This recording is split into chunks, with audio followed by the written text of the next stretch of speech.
अल्ट्रासेल, बायोएन आणि होमिओफॉस ही सर्व खतं आम्ही त्यांच्या मार्गदर्शनामुळे साळुंखे साहेबांच्या आम्ही वापरली.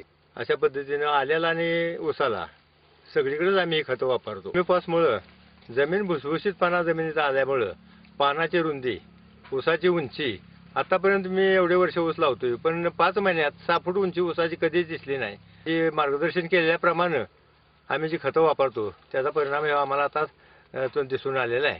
शेतीमध्ये हळदीचं पीक मी घेतोय.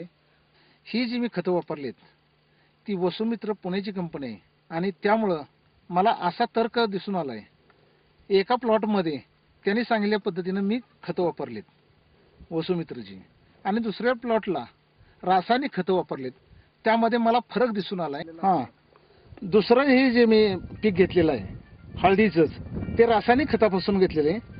त्याचं दलाला हे झाड निर्माण झालेलं हळदी पीक नाही.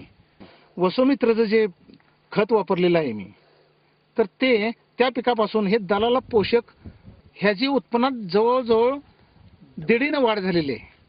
त्या उत्पन्नापासून 17 गुंठ्यात मला 13 क्विंटल हळद निघाली. रासायनिक मध्ये जे वापरलेलं आहे खत, त्या खतापासून घेतलेली जी हळद आहे हिचं उत्पन्न कमी आहे. हिचं उत्पन्न साधारणतः 7 ते 8 क्विंटल निघालेलं आहे.